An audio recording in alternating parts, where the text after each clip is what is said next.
الحمد لله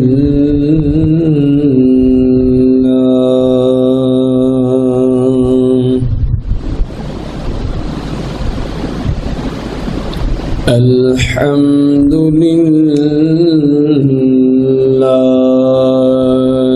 رب العالمين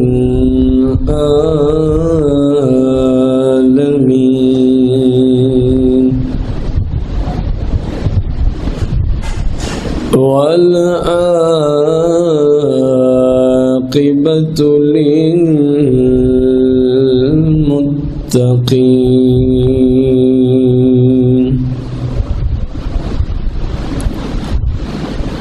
والصلاة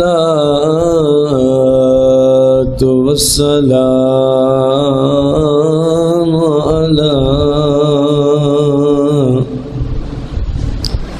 على سيد الأنبياء والمرسلين وعلى آله وأصحابه وأزواجه وعلماء ملته أجمعين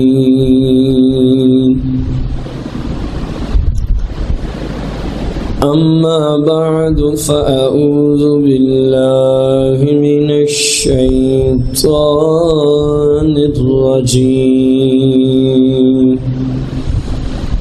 بسم الله الرحمن الرحيم قال الله تبارك وتعالى في القرآن المجيد والفرقان الحميد في شان حبيبه عليه الصلاة والتسليم ورفعنا لك ذكرك آمنت بالله صدق الله العظيم وصدق رسوله النبي الكريم قال الله تبارك وتعالى في القرآن المجيد والفرقان الحميد في شان حبيبه عليه الصلاة والتسليم إن الله وملائكته يصلون على النبي يا أيها الذين آمنوا صلوا عليه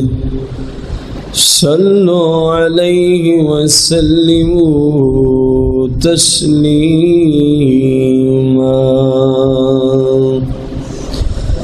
الصلاة والسلام عليك يا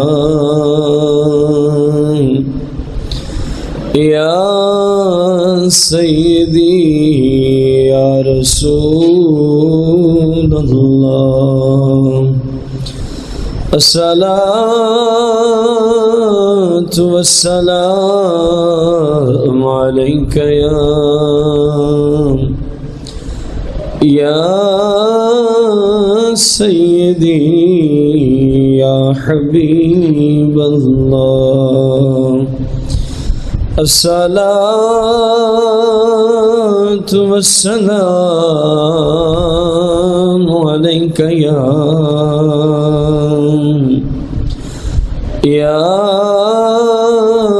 سيدي يا شفيع المذنبين المذنبين الصلاة والسلام عليك يا سيدي يا رحمة للعالمين الصلاة والسلام عليك يا سيدي يا جد الحسن والحسين مولاي صل وسلم دائما أبدا على حبيبك خير الخلق كلهم.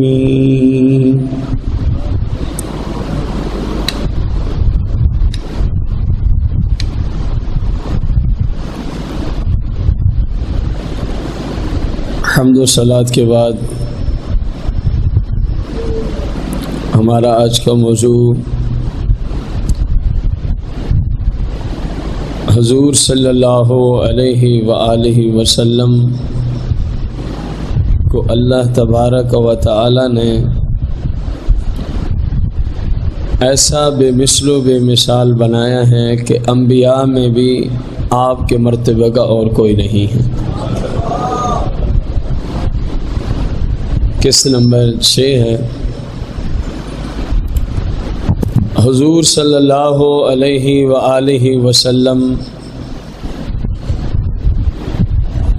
کے در اقدس پر کچھ صحابہ کرام علیہم رضوان تشریف فرما تھے. اس حدیث کے راوی سیدنا عبداللہ بن عباس رضی اللہ عنہما انتظار کر رہے تھے کہ آپ صلی اللہ علیہ وسلم باہر تشریف لے آئیں. اس غرض سے صحابہ جمع تھے.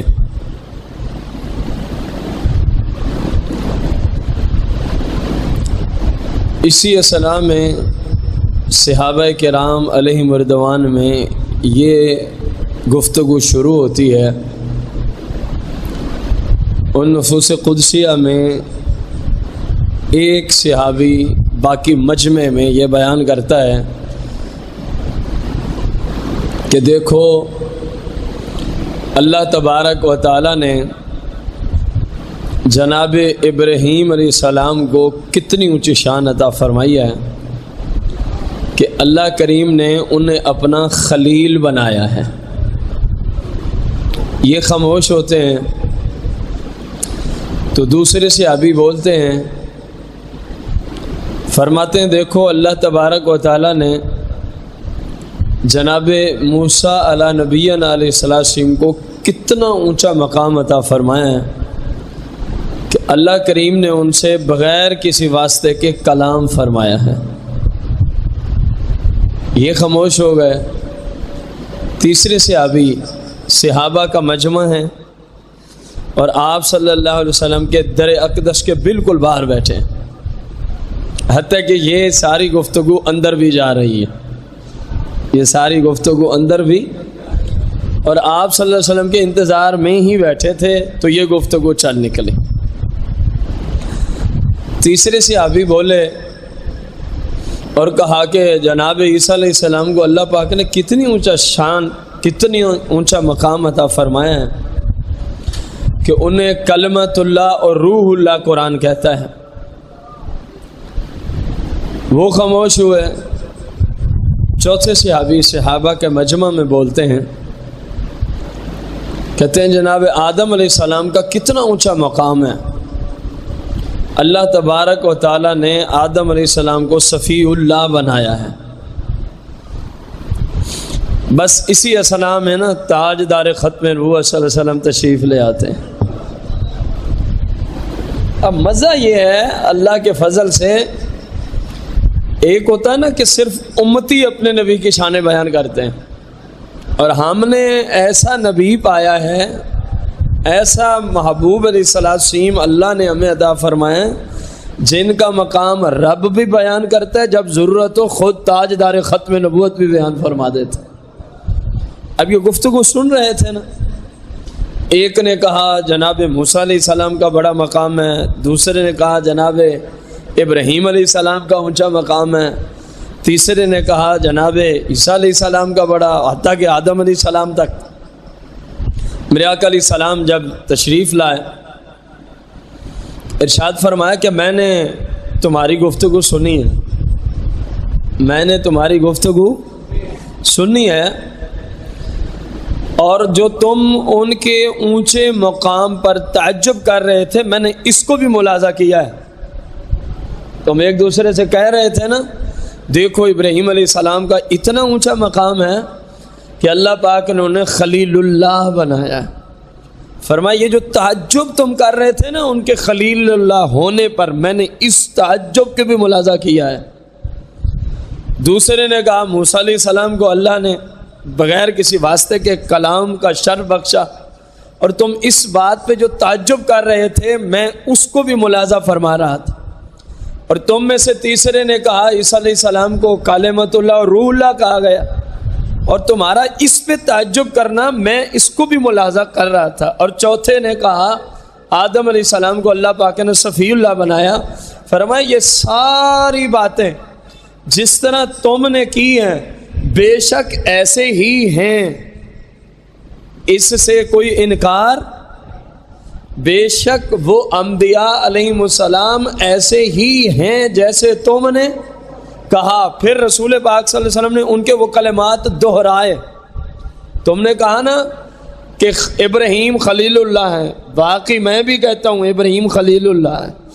تم نے کہا نا موسیٰ علیہ السلام سے اللہ پاک نے ڈائریکٹ کلام فرمایا، میں بھی کہہ رہا ہوں کہ اللہ پاک نے بغیر کسی واسطے کے موسیٰ علیہ السلام سے کلام فرمایا۔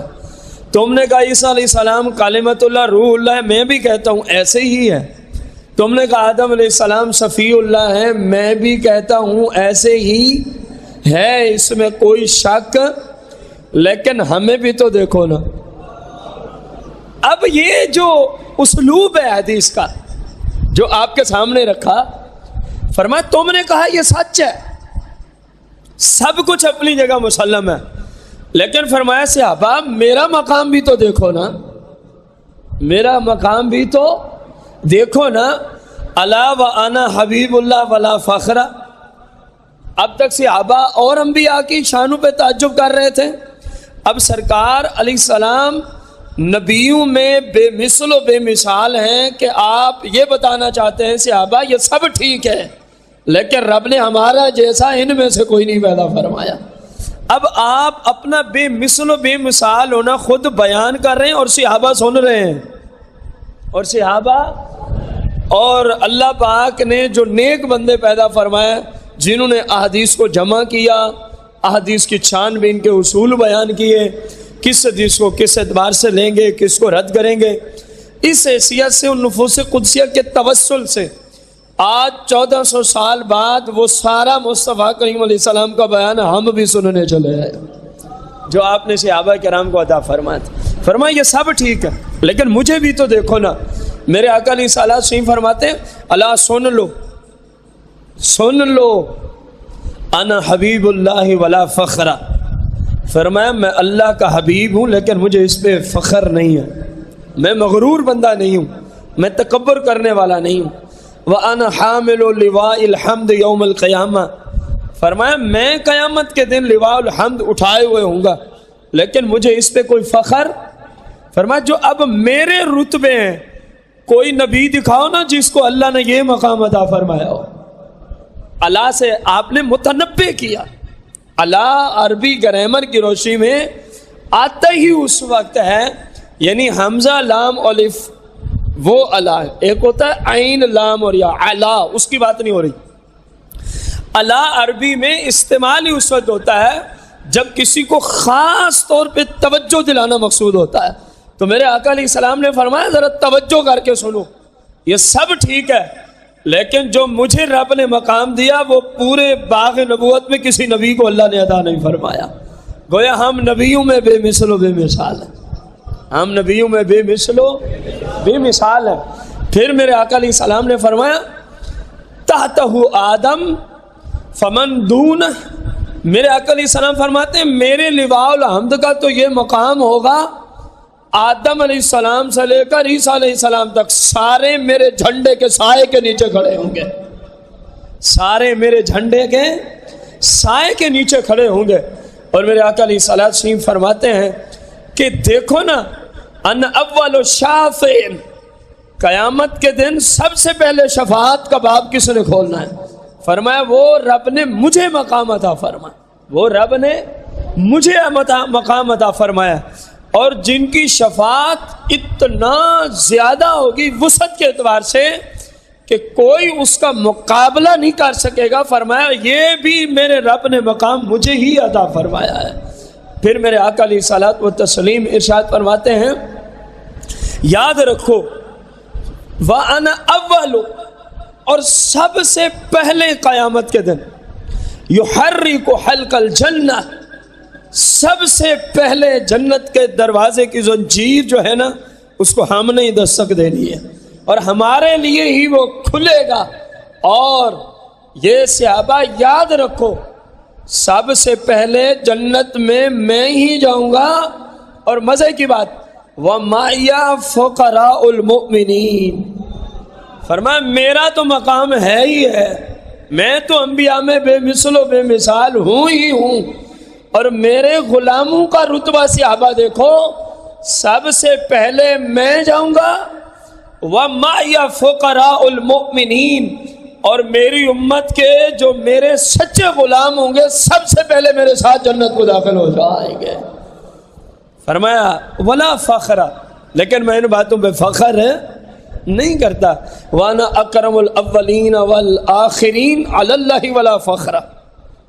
فرمایا بات کو سرکار علیہ السلام نے ختم فرمایا، فرمایا کہ دیکھو وَأَنَا أَكْرَمُ الْأَوَّلِينَ وَالْآخِرِينَ عَلَى اللَّهِ تعالی، اللہ کی جناب میں اللہ نے جتنے انبیاء بھیجے، جتنے رسول بھیجے، جتنے اولین و آخرین بھیجے، فرمایا صحابہ ان سب سے زیادہ انا اکرم الاولین والآخرین، جس ہستی کو رب نے عزت اپنی بارگاہ میں دی ہے تمام نبیوں سے زیادہ، فرمایا رب نے مجھے عزت شان و شوکت عطا فرمائی ہے۔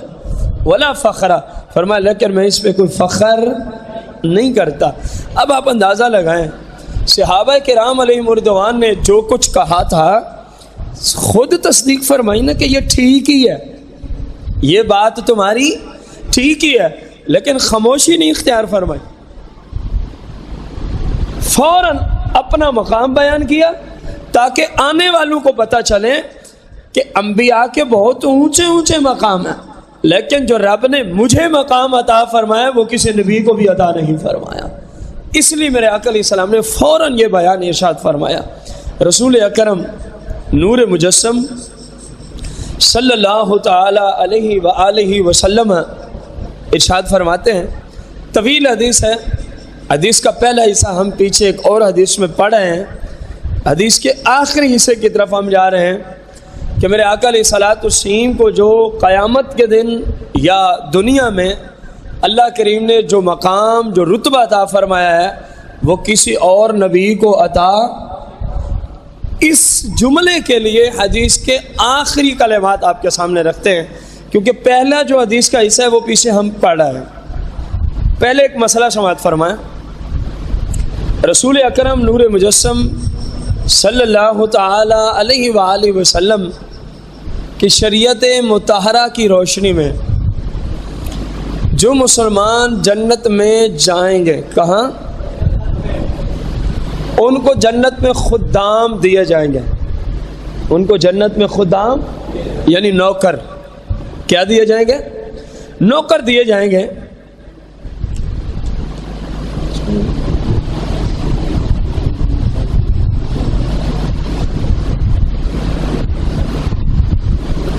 ہر جنتی کو جنت میں اللہ تعالیٰ کی طرف سے کیا دیے جائیں گے؟ نوکر دیے جائیں گے، خادم دیے جائیں گے، جو ان کے غلام ہوں گے، نوکر ہوں گے، ان کی خدمت کریں گے۔ اور قرآن مقدس نے ان کی شکل و صورت کو کچھ یوں بیان کیا ہے، فرمایا جب تو دیکھے گا نا تو سمجھے گا یہ موتی ہیں جنہیں رب نے بکھیر کے رکھ دیا۔ وہ اتنے خوبصورت، نہایت ہی خوبصورت لڑکے جو نوکر ملنے ہیں، قیامت کے دن جب مسلمان کہاں پہنچ جائیں گے؟ جنت میں پہنچ جائیں گے تو ہر ایک جنتی کے، یہ سب سے آخری درجے کا جنتی ہے جس کے میں غلام آپ کو بتانے چاہ رہا ہوں، صبح اور شام یعنی ہر وقت، وہاں رات تو ہے نہیں، جنت میں رات، کیا کہا ہے میں نے؟ جنت میں رات،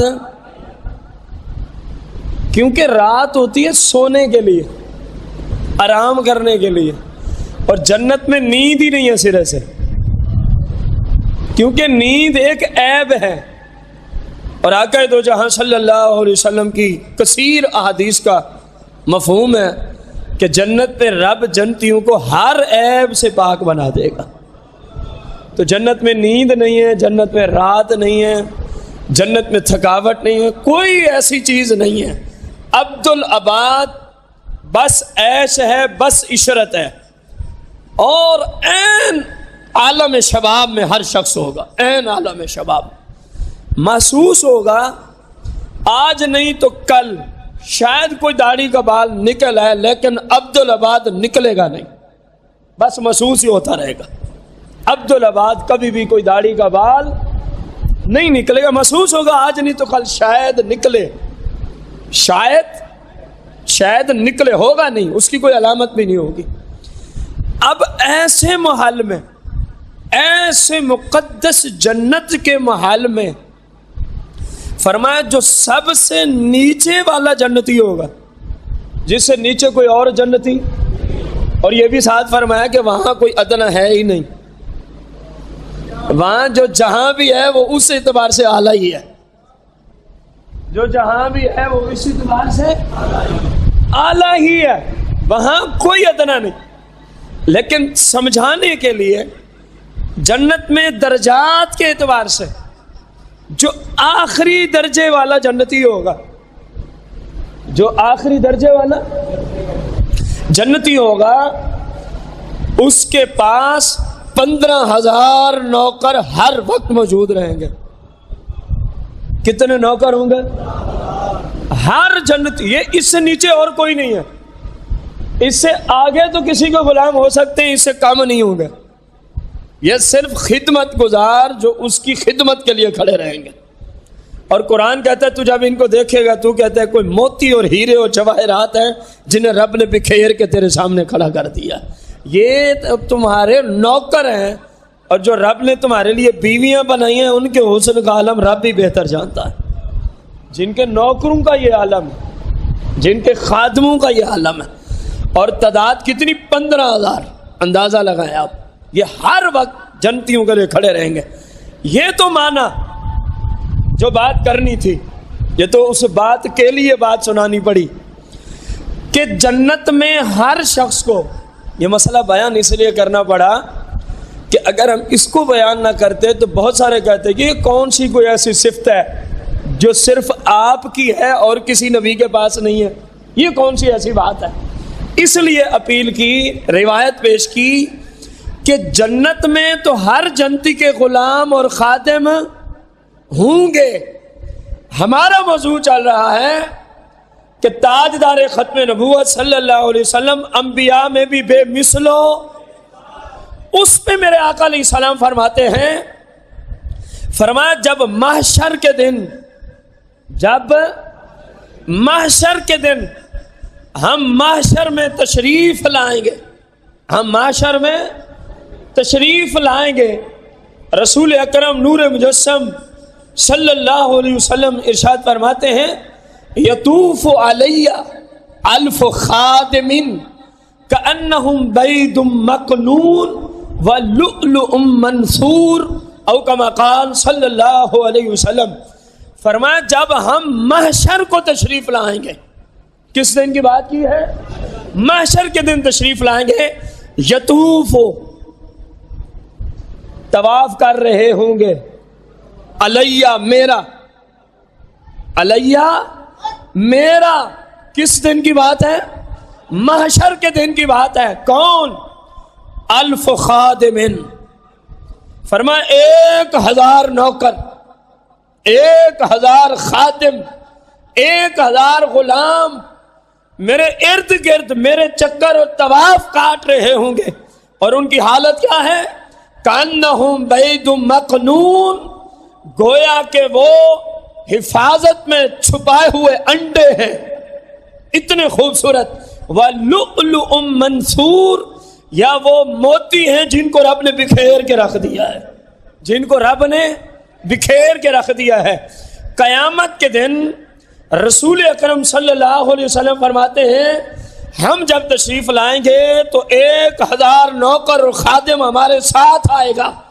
اب بات یہ ہے کہ پورے اہل محشر میں سے جناب آدم علیہ السلام سے لے کر جناب عیسیٰ علیہ السلام تک کسی رسول، کسی پیغمبر، کسی نبی کے پاس قیامت کے دن محشر کے میدان میں قرآن و حدیث کی روشنی میں ایک نوکر اور ایک خادم بھی نہیں ہوگا. اولین و آخرین میں سے کسی کے پاس ایک نوکر اور خادم نہیں ہوگا. میرے آقا فرماتے ہیں صحابہ ہمیں بھی تو دیکھو نا کہ جب کسی کا نوکر نہیں ہوگا اس دن بھی رب مجھے 1000 نوکر عطا فرمائے گا.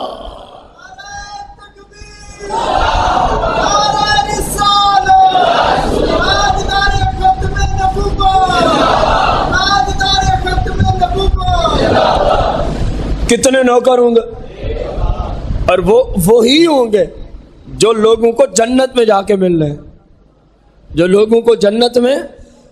بالکل یہی تعریف ہے ان غلاموں کی قرآن میں جو میرے آقا علیہ السلام نے فرمایا کہ جو اللہ کریم ہمیں محشر کے دن عطا فرمائے گا. تو ہمارے آقا کیونکہ انبیاء میں سے بے مثل و بے مثال ہیں، کوئی مائی کا لال ہمیں کوئی روایت دکھا دے جس میں یہ مقام اللہ نے کسی نبی کو عطا فرمایا ہو کہ قیامت کے دن محشر کے میدان میں فلاں نبی کو اتنے نوکر ہم دیں گے اور نوکر وہی جیسے جنت میں ہوں گے. اور یہ مقام صرف انبیاء میں عطا فرمایا ہے تو تاجدار ختم نبوت علیہ السلام کو عطا فرمایا ہے. یہ آپ صلی اللہ علیہ وسلم کا انبیاء میں بے مثل و بے مثال ہونے کی بہت بڑی دلیل ہے کہ یہ مقام.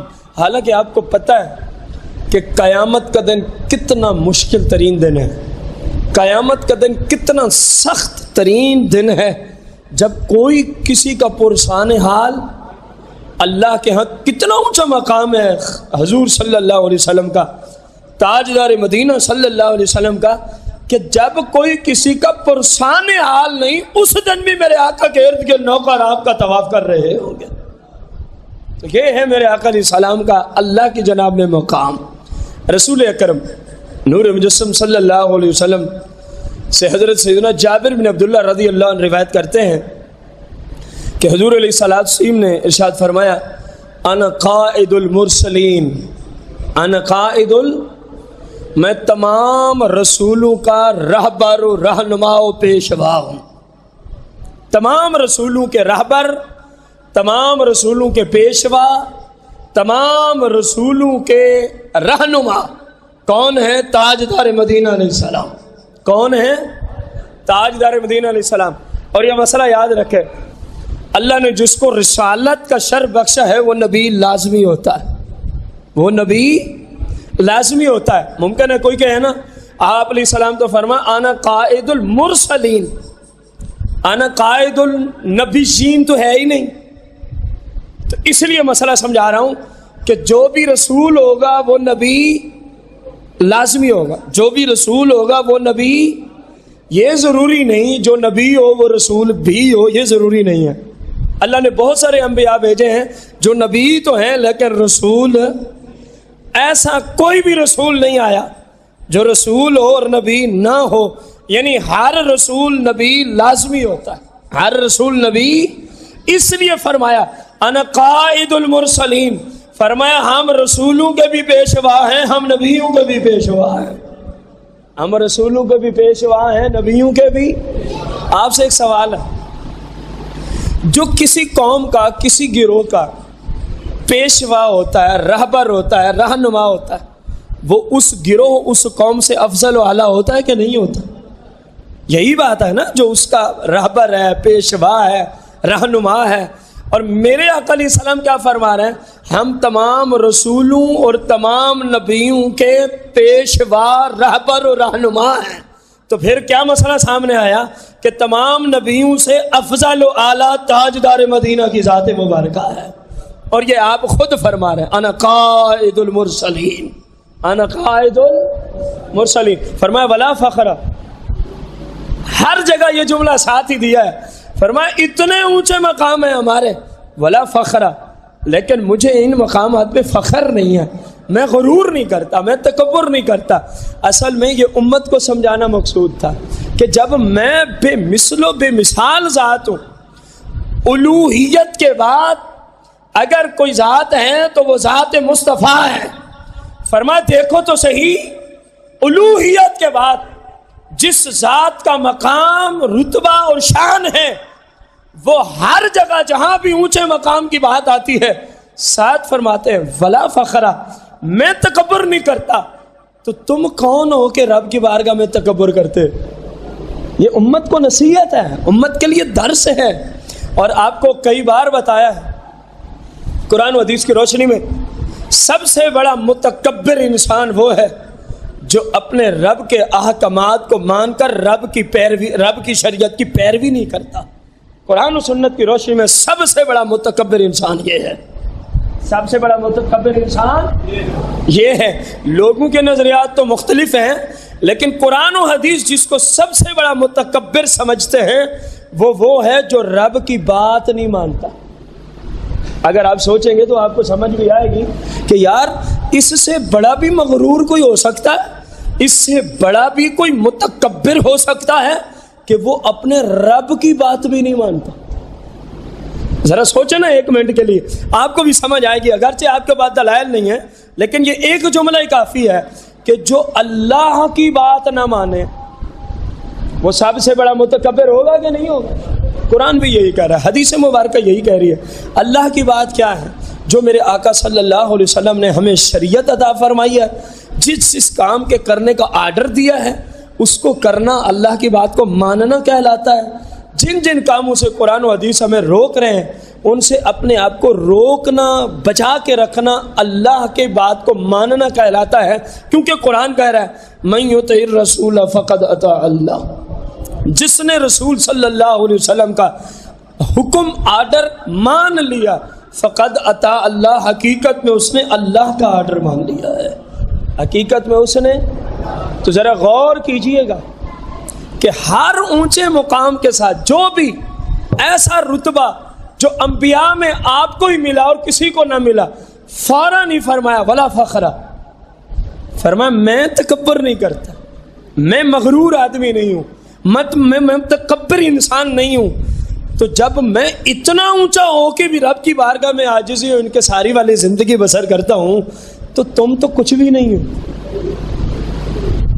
حقیقت ہے کہ نہیں ہے؟ میں آپ سرکار صلی اللہ علیہ وسلم کے جو غلام ہیں، صحابہ و اہل بیت، ہم تو ان کے پاؤں کی دھول کو بھی نہیں پہنچ سکتے، چہ جائے کہ مصطفیٰ کریم علیہ السلام کی طرف سوچا بھی جا سکے۔ تو آپ ہر جگہ یہ انا قائد المرسلین ولا فخر، تو ہمیں دار سے نصیحت ہے کہ نہیں ہے؟ خدا را اپنے طرز عمل پر غور کرو، جس اعتبار سے اب زندگی گزار رہے ہیں اس پہ ذرا غور کرو کہ میں شب و روز، دن اور رات 24 گھنٹوں میں اپنے رب کی کتنی بار نافرمانی کروں؟ ذرا غور کیجیے۔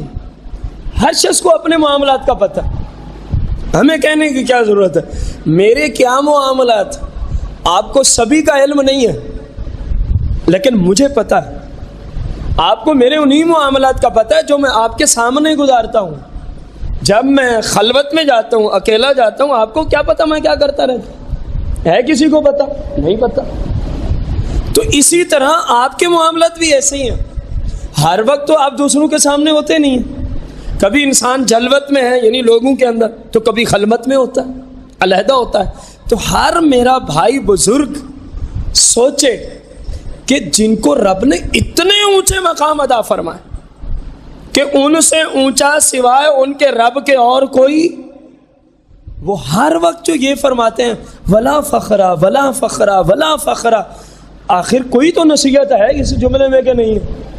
وہ یہی ہے کہ رب کی بارگاہ میں اونچے سے اونچے مقام والا بھی فخر نہیں کر سکتا، تکبر اور غرور نہیں کر سکتا.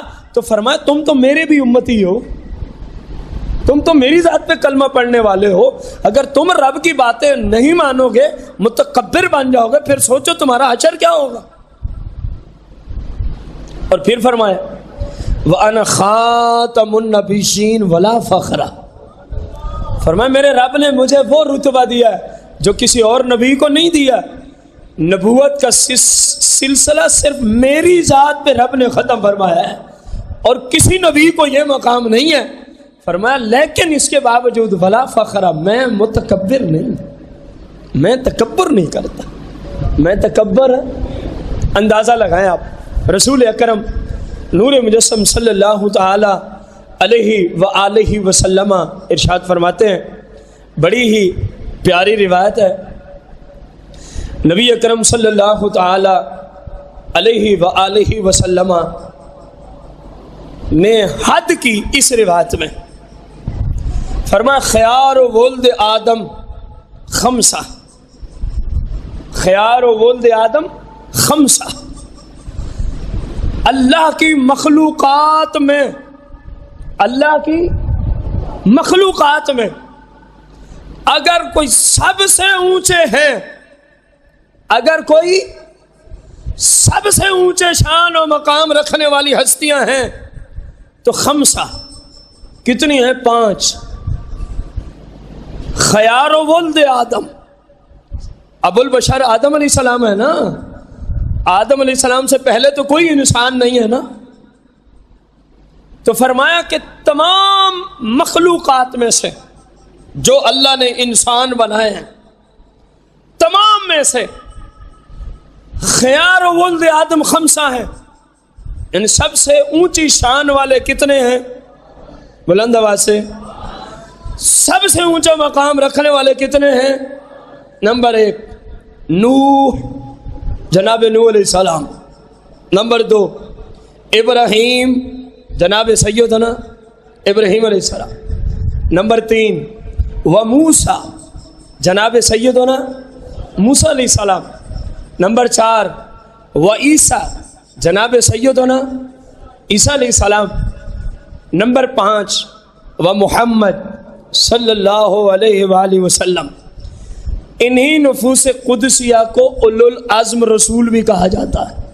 انہی 5 نفوس قدسیہ کو اولو العزم رسول بھی کہا جاتا ہے. یہاں تک حدیث سمجھ آئی ہے کہ اللہ کے پاک پیغمبر، یہ تو ہر مسلمان کو پتہ ہے، جو مسلمان ہے اس کو پتہ ہے کہ اللہ نے جو انسان بنائے ہیں، جن بنائے ہیں، ان میں سب سے اونچا مقام رکھنے والے انبیاء ہیں. اتنا تو ہر مسلمان کو پتہ ہے نا. جس کو یہ پتہ نہیں یا جو یہ مانتا نہیں، کم از کم وہ مسلمان نہیں ہے. جو کسی اور کو نبیوں سے افضل کہے وہ مسلمان، خواہ وہ کوئی بھی ہو، خواہ وہ کچھ ہیں جن کو سمجھانے کے لیے میں نے جملہ بولا ہے. جو انبیاء کی ذات پہ کلمہ پڑھنے والوں کو نبیوں سے افضل مانتے ہیں، کتنی بڑی جہالت ہے. جن کی ذات پر کلمہ پڑھا، مقتدی اور امتی کو امام سے اور نبی سے افضل جاننا کفر ہے. انبیاء کے غیر کو نبیوں کے برابر ماننا بھی کیا ہے؟ کفر ہے. تو سب سے اعلیٰ شان والے ہیں انبیاء. اور فرمایا انبیاء اور رسول میں سب سے اونچا مقام رکھنے والے ہیں کون کون ہیں؟ بولے جناب، یاد کرنا نا آپ نے. کوئی پوچھے کہ سرکار آپ لوگ جو نا یہ موضوع سننے جاتے ہیں ہر جمعہ کو کہ ان جیسا نبیوں میں کوئی نہیں ہے، کوئی دلیل؟ چلو یہ ایک ہی یاد کر لو، ویسے تو بہت ساری یاد ہوں گی۔ انہیں کہیں سب سے افضل انبیاء، اور انبیاء اور رسول میں سرکار مدینہ علیہ السلام فرما رہے ہیں سب سے اونچا مقام رکھنے والے ہیں جناب جناب جناب جناب جناب حدیث ابھی ختم نہیں ہوئی، آخری کلمات حدیث کے، فرمایا سب سے اونچے ہیں نبی، اور نبیوں میں اونچے ہیں 5، اور آخری کلمہ میرے آقا علیہ السلام کا، فرمایا ان 5 میں جس کو رب نے سب سے زیادہ مقام عطا فرمایا ہے وہ ہے محمد صلی اللہ علیہ وآلہ وسلم۔ اب ذرا غور کرو، تمام انسانوں میں اونچے انبیاء اور رسول، تمام رسولوں میں اونچے 5، اور میں نہیں کہہ رہا، تاجدار مدینہ کا فتویٰ ہے، فرمایا ان 5 میں جو سب سے اونچا کھڑا ہے وہ سیدتنا آمنہ سلام اللہ علیہ کا لخت جگر اونچا کھڑا ہے۔ اب بتاؤ میرے آقا جیسا کوئی نبی ہے؟ حدیث کہہ رہی، ایسے کھول کھول کے میرے آقا نے امت کو دروس عطا فرمائے ہیں کہ جس میں ذرا برابر رتی برابر بھی ایمان ہوگا وہ کبھی بھی اس عقیدے سے اونچ نیچ والی بات نہیں کرے گا، وہ یہی کہے گا میرے آقا جیسا تو رب نے کسی نبی کو بھی پیدا نہیں فرمایا۔ شرط یہ ہے کہ رتی برابر ایمان ہونا چاہیے بندے میں، اور جس میں یہ بھی نہ ہو تو پھر جو مرضی کہے، پھر جو مرضی کہے۔ بخاری میں وہ ہم نے بچوں کو حدیث پڑھائی، فرمایا اذا فاتک الحیا، جب تیری حیائی ختم ہو جائے نا، جب تیری حیائی، جب شرم ہی ختم ہو جائے، نہ حیا ہو نہ شرم ہو، ففعلت ما شئت فقلت ما شئت، فرمایا پھر تو جو مرضی کہے تو کہہ سکتا ہے، جو مرضی جملہ بولے، جس ہستی کے بارے میں جو مرضی کہے تو کہہ سکتا ہے، کیونکہ یہ حیا ہے، یہ شرم ہے جو بندے کو اس طرف رہنمائی کرتا ہے کہ سوچ کے بولنا ہے، یہ عام بندے کی بات نہیں، حضور داتا گنج بخش کی بات ہو رہی ہے۔ فرمایا یہ حیا ہوتا ہے، یہ شرم ہوتا ہے جو انسان کو مجبور کرتا ہے سوچ کے بات کرنا، یہ کسی عام انسان کی بات نہیں ہو رہی، یہ بابا فرید الدین گنج شکر کی بات ہو رہی ہے۔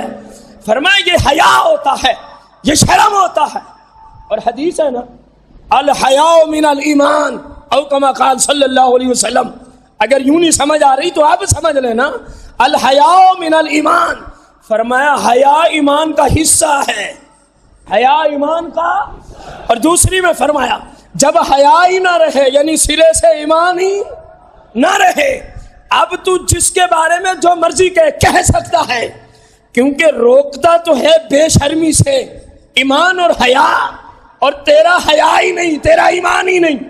جب حیا ہوگا، شرم ہوگی، ایمان ہوگا، تو پھر وہ پہلے سوچے گا۔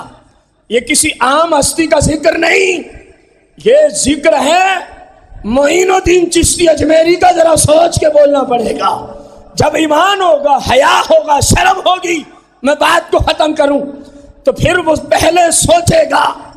یہ کسی عام ہستی کا ذکر نہیں، یہ اولین و آخرین بعد الانبیاء، شہنشاہ صداقت، خلیفہ اول بلا فصل کا ذکر ہے۔ ہمیں پہلے سوچنا ہوگا، پھر صدیق اکبر کی طرف کوئی بات منسوب کرنی ہوگی۔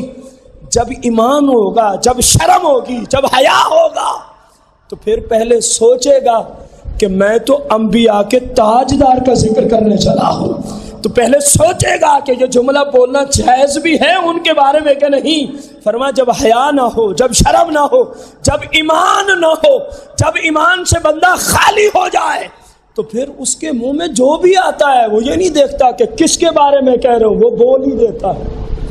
اس لیے جملہ بولا تھا کہ جس کو اللہ نے رتی برابر بھی ایمان عطا فرمایا ہے، وہ کبھی یہ نہیں بولے گا کہ رسول پاک میرے جیسے بشر ہیں۔ یہ کسی کافر کی زبان سے ہی جملہ نکل سکتا ہے، یہ کسی مرتد اسلام کی زبان سے جملہ نکل سکتا ہے۔ جو تاجدار مدینہ کو اپنے جیسا کہے، کسی صورت بھی مسلمان ہو سکتا، کیونکہ میرے رب نے ان جیسا تو کوئی نبی بھی پیدا نہیں فرمایا ہے۔